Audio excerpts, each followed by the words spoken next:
बहुत बहुत स्वागत है दोस्तों आप सभी का विकास स्टडी पॉइंट में। दोस्तों इस वीडियो में हम बात करने वाले हैं क्लास 11th का पॉलिटिकल साइंस चैप्टर नंबर 6 जिसका नाम है न्यायपालिका। इसका हम सेकंड पार्ट करने जा रहे हैं। फर्स्ट पार्ट ऑलरेडी हमने कंप्लीट कर लिया है। बहुत ही अच्छे से स्टडी आप लोग की चल रही होगी, आई होप सो, क्योंकि पेपर का टाइम आ चुका है और मात्र वही 10-20 दिन आप लोग के पास है और इसी में आपको तैयारी भी करनी है और इम्पोर्टेंट क्वेश्चंस के लिए मैं इम्पोर्टेंट सीरीज भी लेके आऊंगा, उसको आप लोग कर लेंगे, डेफिनेटली आप लोग के अच्छे नंबर आ जाएंगे। चलिए बात करते हैं यहाँ पे सेकेंड पार्ट की। तो जहाँ की हमने फर्स्ट पार्ट हमने क्या क्या चीज बात किया था, हमने जैसे कि बात किया था कि न्यायपालिका की स्वतंत्रता क्यों जरूरी है, न्यायपालिका की संरचना किस तरीके से है, न्यायपालिका का अर्थ क्या है, सर्वोच्च न्यायालय उच्च न्यायालय में क्या क्या अंतर होता है, ठीक है, कौन सा अनुच्छेद में सर्वोच्च न्यायालय के बारे में दिया गया, कौन सा अनुच्छेद में उच्च न्यायालय के बारे में दिया गया, ये सब चीजों के बारे में हमने बात कर लिया था। ठीक है, जिन बच्चों ने नहीं दिया है डिस्क्रिप्शन में लिंक है या आप उधर जाके देख सकते हो, अदरवाइज प्लेलिस्ट में भी जाकर आप देख सकते हो, हर एक चीज का प्लेलिस्ट तैयार कर दिया गया है। ठीक है, चलो भाई करें शुरुआत, चलिए भाई। ठीक है, देखिए सर्वोच्च न्यायालय के क्षेत्राधिकार। अच्छा, क्षेत्राधिकार का मतलब क्या होता है? क्षेत्राधिकार का मतलब होता है कि ऐसे ऐसे कौन से एरियाज हैं, ऐसे ऐसे कौन से जगह है, ऐसे ऐसे कौन सी चीजें हैं जो सर्वोच्च न्यायालय के अंडर आती है। मतलब कामों की बात हो रही है, सिंपल किसकी बात हो रही है? काम की बात हो रही है कि सर्वोच्च न्यायालय किस किस जगह पर काम करता है, कौन कौन से चीज पे काम करता है। तो देखिए क्या लिखा है, भारत का सर्वोच्च न्यायालय देश का सर्वोच्च न्यायिक प्राधिकरण है। प्राधिकरण मतलब एक समझो कि सबसे हेड है, ठीक है, जिसका क्षेत्राधिकार निम्नलिखित प्रकार का होता है। यानी कि किन किन जगहों पे काम करता है, सबसे पहले बात करते हैं तो मौलिक क्षेत्राधिकार। ठीक है, इसका मतलब क्या होता है? मौलिक क्षेत्राधिकार का मतलब होता है कि एक ऐसा क्षेत्राधिकार जिसमें जिसमें आवश्यक, समझो कि जैसे मान लेते हैं कि कोई ऐसा विवाद हो गया, कोई ऐसी चीजें हो गई जो किसी से हैंडल नहीं हो रहा, मतलब किसी भी उच्च न्यायालय से हैंडल नहीं हो रहा, तो ऐसे जो मामले हैं वो कहाँ पहुंचेंगे? ऐसे जो मामले हैं वो सर्वोच्च न्यायालय के पास पहुंचेंगे। तो क्या लिखा है, अनुच्छेद 131 के तहत ये बात कहा गया है कि संघ और राज्यों तथा राज्यों के बीच विवादों को सीधी तौर पर सुनवाई करते हैं। मान लेते हैं दो राज्यों में लड़ाई हो गई या दो राज्यों में किसी सीमा को लेकर विवाद हो गया, दो राज्यों में किसी नदी को लेकर विवाद हो गया, तो ऐसे सिचुएशन में ऐसे जो मुद्दे होते हैं, इसी मुद्दे को आवश्यक मुद्दा कहते हैं, है ना। और ये मुद्दा कहाँ जाएगा? सीधा सर्वोच्च न्यायालय के पास जाएगा। अब आप ये कहोगे कि क्या भैया ये उच्च न्यायालय हैंडल नहीं कर सकता है? देखो कर सकता है, लेकिन अगर मान लेते हैं ये राज्य है, एक ये राज्य है, यहाँ पर भी हाई कोर्ट है और यहाँ पर भी हाई कोर्ट है, तो आप ये बताइए कि कोई ऐसा मुद्दा अगर है जो इसके और इसके दोनों के अंडर में आता है, तो आप ये सॉल्व करेगा उच्च न्यायालय की ये उच्च न्यायालय सॉल्व करेगा? यहाँ पे दिक्कतें बढ़ जाएगी ना। अगर मान लो ये सॉल्व करता है तो इसको ये लगेगा कहीं भेदभाव ना कर दे, अगर यहाँ पे करता है तो इसको लगेगा कि ये भेदभाव ना कर दे। तो ऐसी सिचुएशन में ऐसे मुद्दों को उठाकर सर्वोच्च न्यायालय के पास डाला जाता है जो अपने हिसाब से दोनों का डिसीजन देता है। ठीक है ना, तो वही लिखा है, अनुच्छेद 131 के तहत ये चीजें लिखी गई है। अगला क्या लिखा है, अपीली क्षेत्राधिकार। अपीली क्षेत्राधिकार का मतलब क्या होता है कि अगर कोई व्यक्ति अपील करता है ना, मान लेते हैं कि वो उच्च न्यायालय में गया, उच्च न्यायालय से उसको जो डिसीजन मिला वो सेटिस्फाई नहीं है, तो वो सर्वोच्च न्यायालय के पास जाएगा, और जब सर्वोच्च न्यायालय के पास जाएगा तो सर्वोच्च न्यायालय उस चीज पे कार्रवाई करेगा। तो अपीली क्षेत्राधिकार, अगर कोई अपील करता है तो ऐसे में सुनवाई करने का काम किया जाता है सर्वोच्च न्यायालय के द्वारा। अनुच्छेद 132 और 134 के तहत उच्च न्यायालयों के जो दीवानी मुद्दे होते हैं, दीवानी मुद्दे याद करो पिछले मैंने समझाया था कि ऐसे मुद्दे जो जो जिसमें लड़ाई झगड़ा उस तरीके का नहीं होता, आपस में कुछ ऐसी लड़ाइयाँ होती हैं जो फाइटिंग पे नहीं जाते हैं, जैसे मान लेते हैं डाइवोर्स वाला सीन हो गया, किराएदार और मकान मालिक का विवाद हो गया, है ना, उसको दीवानी मुद्दे कहते हैं। आपराधिक मुद्दे तो आपको पता ही है, आपराधिक मुद्दे ऐसे मुद्दे जो फौजदारी मुद्दे कहते हैं, जिसमें जुर्म से रिलेटेड होता है कि आपने कुछ ऐसा काम कर दिया जिसमें जिसमें किसी को मार दिया, है ना, सारी चीजों से रिलेटेड है। तो क्या लिखा है, उच्च न्यायालयों के दीवानी तथा आपराधिक तथा संवैधानिक मामलों की सुनवाई कौन करता है? ये करता है सर्वोच्च न्यायालय। अगला क्या लिखा है, सलाहकारी क्षेत्राधिकार। मान लेते हैं कि राष्ट्रपति को कोई सलाह चाहिए, है ना, तो ऐसी सिचुएशन में सर्वोच्च न्यायालय उसको सलाह देने का काम करती है। ठीक है, तो यही चीजें हैं, मौलिक क्षेत्राधिकार, अपीली क्षेत्राधिकार और सलाहकारी क्षेत्राधिकार। और ये किसमें लिखा गया? अनुच्छेद 143 में लिखा गया है, राष्ट्रपति को किसी भी कानूनी तथा जनहित के मुद्दे पर सलाह देने का काम किसका होता है? सर्वोच्च न्यायालय का होता है। चलिए आगे बढ़ते हैं। रिट अधिकार क्या होता है? जैसा कि आपको पता है, अगर हमारे मौलिक अधिकार का हनन हो रहा है, मौलिक अधिकारों का हनन हो रहा है, ऐसे में हम सर्वोच्च न्यायालय जाएंगे। सर्वोच्च न्यायालय क्या जारी करेगी? रिट जारी करेगी, जो कि 5 टाइप्स के होते हैं, और इसके द्वारा हमारे मौलिक अधिकारों को दोबारा से लागू किया जाएगा। और जो भी व्यक्ति इस मामले में इन्वॉल्व है, जिसकी वजह से हमारे मौलिक अधिकार का उल्लंघन हुआ है, खतरा पैदा हुआ है, तो उसके खिलाफ कार्रवाई की जाती है। तो क्या लिखा है? बंदी प्रत्यक्षीकरण, परमादेश, निषेधादेश, अधिकार परीक्षा और उत्प्रेक्षण, ये 5 टाइप्स के हो गए आपके रिट। अगर आपको इसके बारे में जानना है तो सेकंड चैप्टर में मैंने अच्छे से डिफाइन कर रखा है, आप उसको देख सकते हैं। आगे बढ़ते हैं 5वां, विशेष अनुमति या फिर याचिका, यानी कि स्पेशल लीव पिटिशन जो होता है, जिसको SLP के नाम से जाना जाता है। ऐसे में भी ये जो मुद्दा होता है किसके पास जाता है? सर्वोच्च न्यायालय के पास जाता है। अनुच्छेद 136 के तहत ये बात कहा गया है कि किसी भी अदालत के निर्णय के विरुद्ध विशेष अनुमति से अपील की सुनवाई की जाती है। मान लेते कोई मुद्दा चल रहा है नीचे के न्यायालयों में, है ना, नीचे के न्यायालय में कोई मुद्दा चल रहा है, और ऐसे मुद्दे को सर्वोच्च न्यायालय अगर चाहे तो अपने पास बुला सकती है, ठीक है। सर्वोच्च न्यायालय उस पर कार्रवाई कर सकती है। निष्कर्ष क्या निकलता है भाई? निष्कर्ष, सुप्रीम कोर्ट का क्षेत्राधिकार विस्तृत शक्तिशाली है, जो कि इसे भारतीय न्याय प्रणाली का आधार बताना है, ठीक, बनाता है। और यह न केवल विवादों का निपटारा करता है, बल्कि मौलिक अधिकारों की रक्षा भी करता है, और राष्ट्रपति को परामर्श देता है, इट मीन सलाह देने का काम करता है।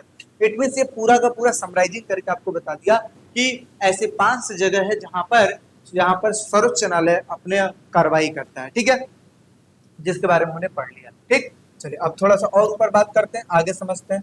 अगला क्या लिखा है कि न्यायाधीशों को हटाने की क्या प्रक्रिया होती है? न्यायाधीश कौन होता है भाई? जज। जजों को हटाने की क्या प्रक्रिया होती है? तो देखिए, सबसे पहले मैं आपको बता दूं कि जो जज होते हैं वो ऐसे ही नहीं जज बन जाते, उनके लिए बहुत सारी चीजें करनी पड़ती है। सबसे पहले उनको पढ़ाई करनी पड़ती है, एक्सपीरियंस गेन करना पड़ता है, पहले छोटे छोटे न्यायालयों में काम करने पड़ते हैं, फिर जाके वो डिस्ट्रिक्ट कोर्ट के न्यायाधीश बनते हैं, फिर उसके बाद जाके हाई कोर्ट के न्यायाधीश बनते हैं, फिर जाके लास्ट सब सुप्रीम कोर्ट के जज बनते हैं। तो जजों को हटा पाना इतना आसान नहीं होता है, लेकिन फिर भी कुछ प्रावधान दिए गए हैं जिसके माध्यम से जजों को हटा सकते हैं। क्या किन किन सिचुएशन में हटा सकते हैं, इसके बारे में हम बात करने जा रहे हैं। तो देखिए क्या लिखा हुआ है कि न्यायाधीशों को केवल कदाचार का मतलब क्या होता है? मिसबिहेवियर के हिसाब से, या फिर कार्य करने में अक्षमता, यानी कि वो अच्छे से काम नहीं कर पा रहे हैं, ऐसी स्थिति में उनको हटाया जा सकता है। यानी कि कदाचार की स्थिति में या फिर अक्षमता की स्थिति में उनको हटाया जा सकता है। इसके लिए संसद के किसी एक सदन में कम से कम लोकसभा जो होती है उसमें कम से कम 100 और राज्यसभा में कम से कम 50 जो सदस्य होते हैं उनकी स्वीकृति चाहिए होती है, उनका हस्ताक्षर चाहिए होता है, तब जाकर प्रस्ताव लाया जा सकता है। इसके बाद तीन सदस्यीय जांच समिति इस पे काम करती है, ठीक है। 3 सदस्यीय जांच समिति का मतलब क्या होता है? एक सेकंड रुकिएगा।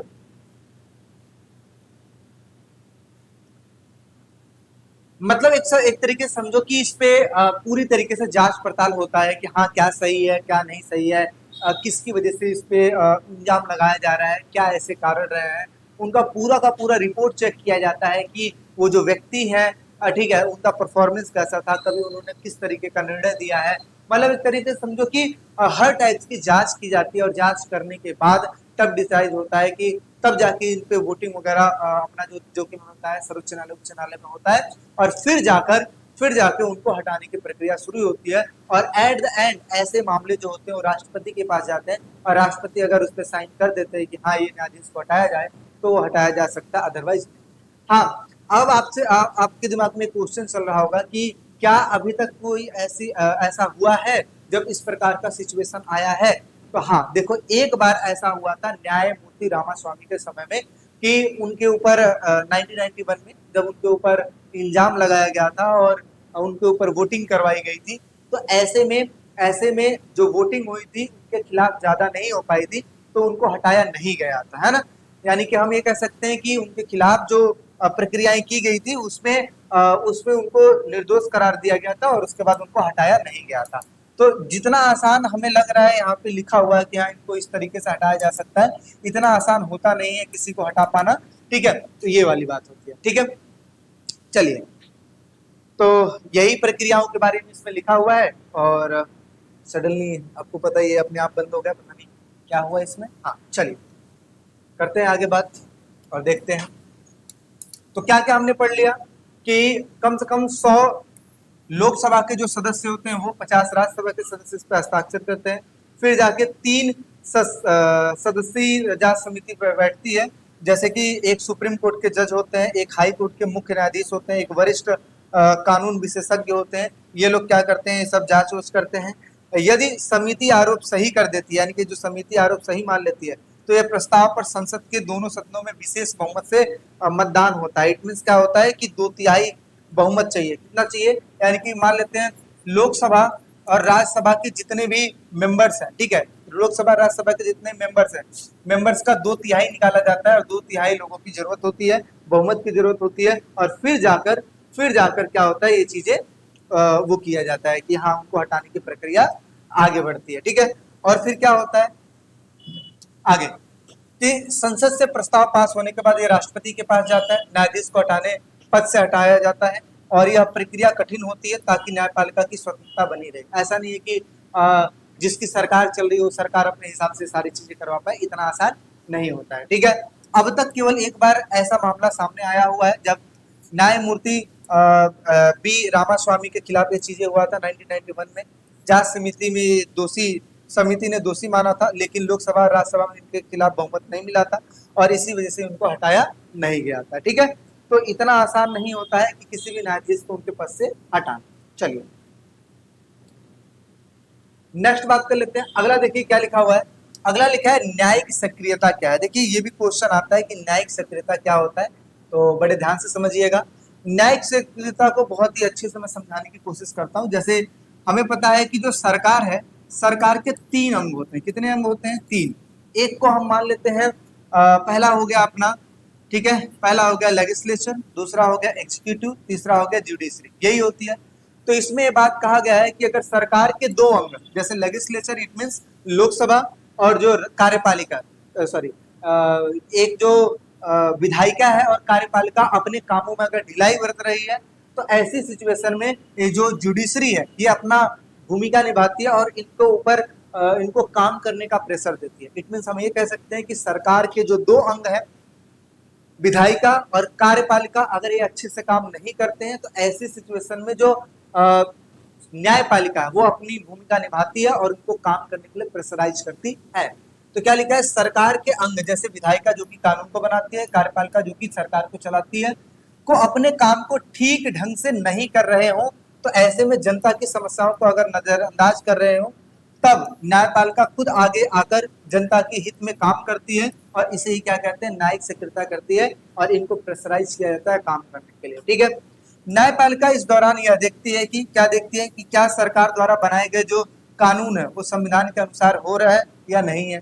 अगला, क्या सरकार के आदेश या फैसले जनता के अधिकारों का उल्लंघन तो नहीं कर रहे हैं। इट मींस जो न्यायपालिका है उसका जो काम ही है क्या, पहला न्याय देने का, दूसरा जांच पड़ताल करने का, तो वो अपने काम में पूरा सक्रिय रूप से इन्वॉल्व हो जाती है। ठीक है, अगर कोई कानून या फिर आदेश संविधान के खिलाफ पाया जाता है, तो ऐसी स्थिति में न्यायपालिका उसको क्या कर देती है, अवैध घोषित कर देती है या फिर उसको रद्द भी कर देती है। तो निष्कर्ष क्या निकलता है, न्यायिक सक्रियता का मतलब होता है कि जब सरकार अपने काम में ठीक ढंग से काम नहीं करती है, तब न्यायपालिका आगे आकर लोगों के हक की क्या करती है, रक्षा करने की काम करती है। ठीक है ना, लोगों की हक की रक्षा करने का काम करती है न्यायपालिका। यहाँ तक चीजें समझ में आ गई। तो न्यायिक सक्रियता आई होप आपको समझ में आ गया होगा कि जब सरकार के 2 अंग अपने कामों को अच्छे ढंग से नहीं कर रहे हैं, तो न्यायपालिका क्या करती है, उस काम को करवाती है या उनके किए गए कामों की जांच पड़ताल करती है और अपना जो रोल है वहां पर प्ले करती है। ठीक है, चलिए अगले टॉपिक की तरफ चलते हैं। देखिए अगला टॉपिक है जनहित याचिका क्या है, ये आपको समझना पड़ेगा। जनहित याचिका क्या होती है, या एक तरीके से अगर किसी व्यक्ति के साथ कुछ गलत हो रहा है, तो ऐसी सिचुएशन में आपने उस व्यक्ति को लेकर एक याचिका दायर करते हैं न्यायालय में कि उस व्यक्ति के साथ गलत हो रहा है, तो ऐसे में उस व्यक्ति के लिए कार्रवाई की जाती है कि हाँ, उस व्यक्ति के साथ गलत हो क्यों रहा है। जो भी व्यक्ति उसमें इन्वॉल्व रहता है, जिसकी वजह से वो सारी चीजें हो रही होती है, उनके खिलाफ कार्रवाई की जाती है। जनहित याचिका कोई भी व्यक्ति डाल सकता है, कोई जरूरी नहीं, ठीक है, कि वही व्यक्ति डाले। ठीक, तो क्या लिखा है, जनहित याचिका जिसको हम कहते हैं, ठीक है, जनहित याचिका जिसको PIL के नाम से जाना जाता है। ये ऐसी न्यायिक प्रक्रिया है जिसके जरिए कोई भी नागरिक अदालत में जाकर सार्वजनिक भलाई के लिए न्याय संगत मांग कर सकता है। ठीक है, न्याय के लिए मांग कर सकता है। इसमें ये जरूरी नहीं है कि याचिका देने वाला खुद क्या हो, पीड़ित हो। मैंने बताया ना कि वो व्यक्ति जिसके साथ वो घटना घट रही है, जरूरी नहीं है वही जाए, कोई भी जा सकता है। ठीक है, कोई भी व्यक्ति या फिर संगठन दूसरे लोगों के हक की रक्षा के लिए याचिका दाखिल कर सकता है। कभी कभी अदालत भी खुद ही किसी मामले को ध्यान देकर जनहित याचिका शुरू कर सकती है। ठीक है, जनहित याचिका क्यों जरूरी होती है? यह उन लोगों की मदद करता है जो कि गरीबी, अशिक्षित या फिर कमजोर वर्ग के लोग हैं, खुद कोर्ट में नहीं जा सकते हैं। इसमें समाज के बड़े बड़े मुद्दों को ध्यान में रखा जाता है, जैसे कि प्रदूषण को लेकर, बाल मजदूरी को लेकर, शिक्षा के लिए कई बार याचिका दायर कर दी जाती है, और कई बार महिलाओं की सुरक्षा को लेकर भी वो चीज कर दिया जाता है। निष्कर्ष क्या निकलता है? जनहित याचिका एक ऐसा तरीका है जिससे आम लोग भी समाज के हित में अदालत का दरवाजा खटखटा सकते हैं। जरूरी नहीं है जिसके साथ वो घटना घट रही है वही जाए और वही उस चीज के लिए करे, कोई भी जाकर उस व्यक्ति के लिए कर सकता है। तो जनहित याचिका ये है। अच्छा, जनहित याचिका के कुछ नुकसान भी है। कहोगे नुकसान क्या है? यहाँ पे पूरा का पूरा फायदा ही नजर आ रहा है। नुकसान ये हो जाता है कि जनहित याचिका में ये भी कहा गया था कि किसी भी न्यूज़पेपर में भी आप अपील कर सकते हो, आप उसमें ऐड दे सकते हो जनहित याचिका के लिए। तो ऐसे में न्यायालयों का कार्यभार जो होता है वो बढ़ जाता है ना। ऐसे में न्यायालयों का कार्यभार बढ़ जाता है, तो ये डिसएडवांटेज रहा है जनहित याचिका का। ठीक है, चलिए आगे बढ़ते हैं। अब बात यहाँ पे आती है कि न्यायपालिका के मुख्य अधिकार कौन कौन से होते हैं, मतलब कौन कौन से अधिकार दिए गए न्यायपालिका को। तो ऐसे ही आपको पता है कि न्याय देने का अधिकार दिया गया, जिसमें अपने हिसाब से वो सबूतों को ध्यान में रखते हुए, ठीक है, कौन सही है कौन गलत है उसका निर्णय सुनाने का काम करती है। तो देखिए क्या लिखा है, रिट। पहली बात ये होता है रिट जारी करने का अधिकार होता है न्यायपालिका के पास। सुप्रीम कोर्ट अनुच्छेद 32, हाई कोर्ट अनुच्छेद 226 रिट जारी करने का अधिकार अपने पास रखती है, यानी कि मौलिक अधिकारों की रक्षा करने के लिए रिट जारी करने का अधिकार अपने पास रखती है। दूसरा है बंदी प्रत्यक्षीकरण, जैसे कि एक एग्जाम्पल के तौर पर बंदी प्रत्यक्षीकरण लिखा हुआ है। अगर किसी व्यक्ति को बंदी बना गया है, बंदी बनाकर रखा गया है, पुलिस वालों ने उनको जेल में डाल रखा है, तो 24 घंटे के अंदर अंदर उनको न्यायालय के सामने पेश करना होता है। तो ये भी एक बंदी प्रत्यक्षीकरण का एक पार्ट है। अगले बात करते हैं कि गैर संवैधानिक कानून को रद्द करना, यानी कि ऐसा कानून जो कि सही नहीं है, तो अनुच्छेद 13 के हिसाब से उनको गैर कानूनी कर दिया जाता है। अगर कोई कानून संविधान के खिलाफ है तो कोर्ट उसे अवैध घोषित कर देती है। अगला है न्यायिक पुनरावलोकन की शक्ति। तो क्या लिखा है, सुप्रीम कोर्ट किसी भी कानून या फिर सरकारी आदेशों की समीक्षा करती है, यानी कि जांच पड़ताल कर सकती है। अगर वो संविधान के खिलाफ होती है तो ऐसे में उन चीजों को रद्द कर दिया जाता है, यानी कि खत्म कर दिया जाता है। अगला है निष्कर्ष। निष्कर्ष क्या निकलता है, न्यायपालिका को ये अधिकार इसलिए दिए गए हैं ताकि वो संविधान तथा नागरिकों के मौलिक अधिकारों की रक्षा कर सके और अपना न्याय देने का काम कर सके। तो इस प्रकार से कुछ अधिकार दिए गए न्यायपालिका को। इसके साथ साथ और भी बहुत सारे अधिकार दिए गए, हालांकि मैंने यहाँ पर 3 ही बताया। ठीक है, चलिए अब नेक्स्ट बात कर लेते हैं।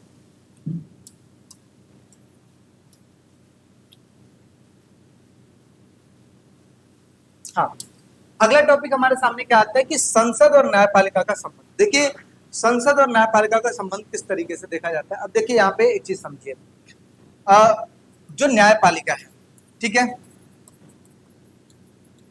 न्यायपालिका है, लास्ट जब मैंने पढ़ाया था न्यायपालिका के बारे में, तो उसमें मैंने आपको बताया था कि न्यायपालिका में जो जजों की नियुक्ति होती है वो कौन करता है, वो करता है राष्ट्रपति। और राष्ट्रपति किसके बिहाफ पे करता है, वो करता है योग्यता के बिहाफ पे। ठीक है, और हटाने की जो प्रक्रिया होती है वो होती है संसद के द्वारा। ठीक है, संसद के द्वारा, और जो जांच समिति होती है उसके द्वारा हटाने की प्रक्रियाएं होती है। अब कई बार क्या होता है कि न्यायपालिका और संसद के बीच में थोड़ी सी झड़प हो जाती है ना, किसी किसी मुद्दे को लेकर झड़प हो जाती है।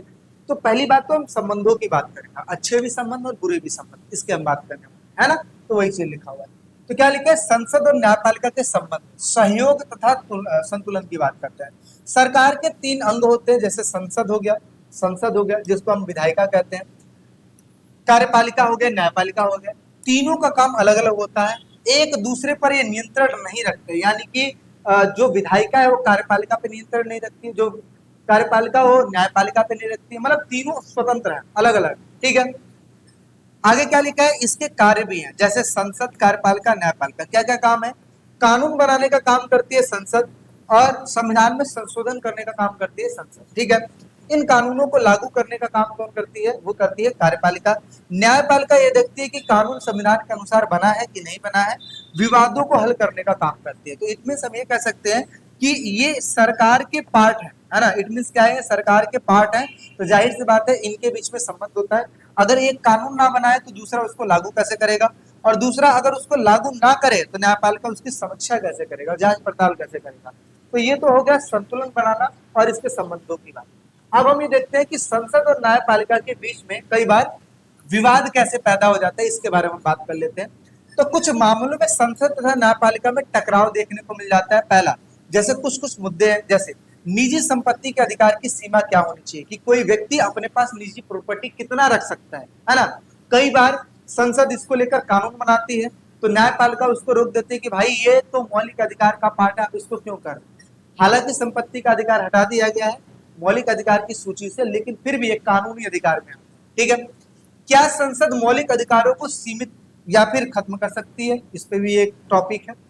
क्या संसद संविधान के किसी भी हिस्से को बदल सकती है, चाहे वो कोई भी हिस्सा हो, मौलिक अधिकार ही क्यों ना हो, क्या बदल सकती है या नहीं बदल सकती है। तो कई बार ऐसे मुद्दे लेकर संसद और न्यायपालिका दोनों में आपस में विवाद हो जाता है। क्या संसद नीति निर्देशक सिद्धांतों को लागू करने के लिए ऐसे कानून बना सकती है जो कि मौलिक अधिकारों पर असर डाले, ये भी एक प्रकार का क्वेश्चन है। तो ऐसे ऐसे चीजों को लेकर कई बार विवाद देखने को मिल जाता है। तो देखिए, अब यहाँ पे एक बात निकल के आती है कि एक बार ऐसा हुआ था कि संसद और न्यायपालिका के बीच में झड़प हुई थी। क्या झड़प हुई थी, बात ऐसा है कि जो न्यायपालिका है, जो संसद है, संसद ने क्या किया, कानून पारित किया, ठीक है। केरल की बात बता रहा हूँ, एक कानून पारित किया कि भूमि सुधार अधिनियम, ऐसा कानून पास किया केरल में, ठीक है, केरल सरकार के लिए। तो उसमें ये बात कही गई थी कि भाई जितने भी व्यक्ति हैं उनके पास निजी प्रॉपर्टी कितनी होनी चाहिए, इसका एक लिमिटेशन बना दिया गया था। अब ऐसे में जो एक व्यक्ति है जिनका नाम है केशवानंद भारती। केशवानंद भारती एक धार्मिक व्यक्ति थे और ये किसी धार्मिक संस्था से जुड़े हुए थे। तो आपको पता है कि धार्मिक संस्थाओं के पास भूमि पैसे बहुत ज्यादा आते हैं और उसके बाद वो क्या करते हैं, उन पैसों से भूमि खरीदती है और मंदिर को थोड़ा और बड़ा बनाती है, सुंदर बनाती है, चैरिटी, मतलब बहुत सारे काम करते हैं ना। तो ऐसे में जब ये अधिनियम पारित हुआ सरकार के द्वारा यानी संसद के द्वारा, तो केशवानंद भारती ने कहा कि आखिर कोई व्यक्ति अपने पास कितनी भी प्रॉपर्टी रखे, वो तो उसकी मर्जी है, क्योंकि वो निजी प्रॉपर्टी है। भाई मेरे पास पैसे, जो जितनी मर्जी उतनी प्रॉपर्टी कर दूं, हाँ सरकार का जो टैक्स वो भर दूंगा, बात खत्म है, लेकिन रखूंगा ना अपने पास। तो ऐसे में इन्होंने ये कहा कि भाई ये तो देखो मौलिक अधिकार का हमारे हनन हो रहा है ना। तो केशवानंद भारती ने क्या किया था, सर्वोच्च न्यायालय में अपील डाल दी थी कि हाँ सरकार ने हमारे साथ गलत किया, सरकार के खिलाफ इन्होंने क्या किया, अपील डाल दिया। और इसी को क्या कहा था, केशवानंद भारती मुद्दा कहा जाता है ना। जब ये संसद के पास पहुंचे तो संसद ने ये बात कहा कि हाँ ये बिल्कुल बात सही है कि संसद ने जो काम किया है जिसके द्वारा मौलिक अधिकारों का हनन हो रहा है, तो ऐसे में जो उनके द्वारा लागू किया गया जो प्रावधान था उसमें चेंजेस किया गया थोड़ा बहुत, ठीक है। और ये बात कहा गया कि संसद कभी भी ऐसा कोई कानून नहीं बनाएगी, कोई भी कानून ऐसा नहीं बनाएगी जिसकी वजह से लोगों के मौलिक अधिकार का हनन हो, या फिर संसद कोई भी संविधान के मूल ढांचे में, मूल ढांचा का मतलब क्या होता है, जो एक्चुअल पॉइंट, इससे मौलिक अधिकार, ऐसी चीजों में कभी भी कोई भी कानून बनाकर उसको हटा नहीं सकती है, ना किसी चीज को ऐड कर सकती है, ठीक है। अगर आपको ऐसा करना है तो सबसे पहले न्यायालय से परमिशन लेनी पड़ेगी। तो ये थोड़ा सा कॉन्फ्लिक्ट हो गया था संसद को लेकर और न्यायपालिका को लेकर। तो यही था केशवानंद भारती, एक मुद्दा था। 1973 की बात हो रही है, ऐतिहासिक फैसला। सुप्रीम कोर्ट ने कहा कि संविधान का एक मूल ढांचा है जिसको हम बेसिक स्ट्रक्चर कहते हैं, ठीक है। संसद कभी भी संविधान में संशोधन तो कर सकती है लेकिन मूल ढांचे में बदलाव नहीं कर सकती है। अच्छा, मूल ढांचे में क्या क्या चीज शामिल है, जैसे लोकतंत्र में बदलाव नहीं कर सकती है, कानून का राज में बदलाव नहीं कर सकती, न्यायपालिका की स्वतंत्रता में बदलाव नहीं कर सकती और मौलिक अधिकार में बदलाव नहीं कर सकती है। हालांकि देखिए, बदलाव लाने का जो काम दिया गया वो संसद को दिया गया है, लेकिन संसद कोई भी ऐसा काम नहीं कर सकती जिसकी वजह से मौलिक अधिकारों का हनन हो, लोकतंत्र का हनन हो या फिर न्यायपालिका की स्वतंत्रता का हनन हो। निष्कर्ष क्या निकला, संसद और न्यायपालिका दोनों में लोकतंत्र के लिए जरूरी होती है। संसद कानून बनाती है लेकिन न्यायपालिका यह निश्चित करती है कि वे कानून संविधान के खिलाफ न हो, ठीक है। टकराव तब होता है जब संसद अपने अधिकारों को बहुत विस्तार करती है, फैलाती है, और ऐसे में न्यायपालिका उसे सीमित करने का काम करती है। लेकिन यह संतुलन संविधान तथा जनता के अधिकारों की रक्षा के लिए बहुत ही ज्यादा जरूरी होता है। ठीक है, चलिए आगे बढ़ते हैं। अब देखिए, उस समय न्यायपालिका ने दो अहम बातें की थी, दो मेन बातें की थी। कौन कौन सी बातें की थी? सबसे पहला संपत्ति का अधिकार। अच्छा देखिए, हुआ ये कि आगे चल के संपत्ति के अधिकार को हटा दिया गया, तो लोगों को ये लगा कि भाई संपत्ति का अधिकार तो मौलिक अधिकार में था, इसको कैसे हटा दिया जाएगा। तो ऐसे में संसद ने बात क्लियर किया कि जो संपत्ति का अधिकार है वो मौलिक अधिकार का पार्ट नहीं है, ठीक है, वो कानूनी अधिकार है। इस वजह से हम इस पे कोई भी एक्शन नहीं लेंगे। अदरवाइज अगर देखा जाए, अगर संसद ने मूल ढांचे में कोई चेंजेस करने का काम किया तो ऐसे में हम उसको रोक देंगे। तो देखिए क्या लिखा है, संपत्ति का अधिकार, यह संविधान के मूल ढांचे का हिस्सा नहीं, इसलिए इस पर संसद कुछ भी रोक लगा सकती है। मूल ढांचा यह तय करने का अधिकार है कि यह सिर्फ न्यायपालिका के हाथ में रहेगा कि कौन सा मूल ढांचे का भाग है, कौन सा मूल ढांचे का भाग नहीं है। ये जो है ये डिसाइड कौन करेगा? न्यायपालिका करेगी। इस फैसले के बाद 1979 में मौलिक अधिकारों की सूची से जो है संपत्ति का अधिकार को हटा दिया गया। इससे कभी हद तक संसद तथा न्यायपालिका के संबंधों में सुधार तो हुए हैं, लेकिन अभी भी कुछ मुद्दे ऐसे हैं जिनको लेकर तकरार देखने को मिल जाती है। समझ में आ रही बात? तो ये कुछ ऐसी चीजें जहाँ पे संसद और न्यायपालिका में विवाद हो जाता है, और ऐसे में कई बार धीरे सिचुएशन को शांत करने की कोशिश की जाती है। इसके साथ साथ ये जो अपना चैप्टर है ये ओवर हो जाता है। अब चलिए इसमें इंपॉर्टेंट क्वेश्चन बता देता हूँ कि कौन कौन से क्वेश्चन ऐसे हैं जो कि बहुत ज्यादा इंपॉर्टेंट है, और आपको उसी के हिसाब से तैयारी कर लेनी है। चलिए जल्दी से कर लेते हैं ये भी चीज, ठीक है। हाँ आ जाइए, यही बता देता हूँ मैं। पहला चीज, न्यायपालिका का अर्थ उतना नहीं पूछता है, न्यायपालिका की संरचना ये पूछ लेता है, अंतर पूछ लेता है, क्षेत्राधिकार पूछ लेता है, ये तो आप लिख लो कहीं, इंपॉर्टेंट है बहुत ज्यादा। ये भी पूछ लेता है, पद से हटाना ये भी, न्यायिक सक्रियता 2 नंबर में पूछता है, न्यायपालिका का अधिकार ये भी पूछ लेता है कई बार 4 नंबर में। संसद और इसका लेकर उतना नहीं पूछता, लेकिन फिर भी थोड़ा बहुत तो चीज आपको याद रखना पड़ेगा। अच्छा इसमें भी सबसे ज्यादा कौन सा पूछता है? तो आईएमपी इसमें मैंने लिख ही दिया है।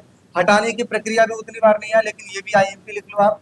और इसके अलावा सर्वोच्च न्यायालय, उच्च न्यायालय में अंतर लिख लो। ये 3 तो इंपॉर्टेंट है, साथ ही साथ ये भी इंपॉर्टेंट है और ये भी इंपॉर्टेंट है, ठीक है। तो इस तरीके से आपको याद करना है, सारी चीजों को डिस्कशन करके बता दिया गया है। आई होप सो वीडियो अच्छी लगी होगी। किसी भी चीज में कोई डाउट, दिक्कत, परेशानी हो तो कमेंट सेक्शन में कमेंट कर सकते हैं। चलिए फिर मिलते हैं एक नेक्स्ट वीडियो में, अभी के लिए फिर टेक केयर, बाय।